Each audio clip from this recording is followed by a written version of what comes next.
जसिंता केरकेट्टा की एक लाइन है, नदियां ही जानती हैं उनके मरने के बाद आती है सभ्यताओं के मरने की बारी।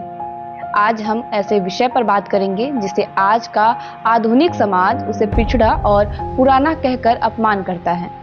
लोक का मतलब है आम लोगों की पारंपरिक और सांस्कृतिक अभिव्यक्तियां।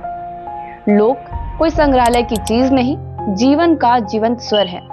यह वह सुर है जो हल की मूठ से लेकर मुरली की तान तक बहता है। यह वह राग है जो नदियों की कलकल में, पत्तों की सरसराहट में और मिट्टी की कणकण में घुला है।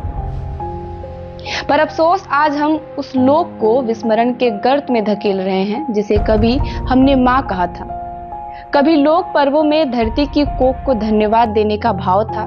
जब किसान खेतों में हल चलाते हुए लोक गीतों को गुनगुनाता था तो धरती उसकी लय से खिलखिला उठती थी। बिहू हो या भांगड़ा, यह केवल नाच गाने नहीं, प्रकृति के प्रति कृतज्ञता के उत्सव थे। हर फसल का गीत था, हर ऋतु की एक रचना थी। पर्व आते नहीं थे, ऋतु के साथ खिलते थे।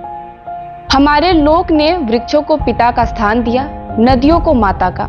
पीपल और बरगद की छाया में सिर झुकाकर हमने केवल पूजा नहीं की, हमने संतुलन रचा था।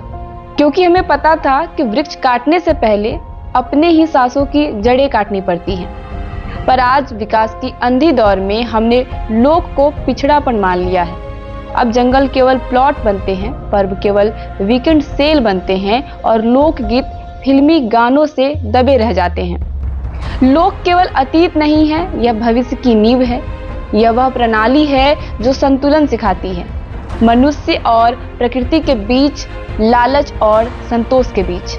यह हमें बताती है कि धरती केवल उपभोग की वस्तु नहीं, सहभागिता की साझेदार है। जिस देश में गाय को माता और नदी को देवी कहा गया हो, वहां अगर आज जलवायु परिवर्तन पर सेमिनार हो और कोई भी लोक संस्कृति की बात ना करे तो समझ लीजिए हमने अपने जड़ों से मुंह मोड़ लिया है।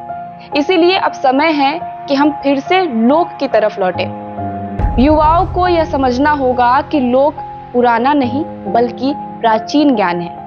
यह वह ज्ञान है जो किताबों में नहीं, किसान की आंखों में, चरवाहे की बांसुरी में और बुनकर की करघे में होता है।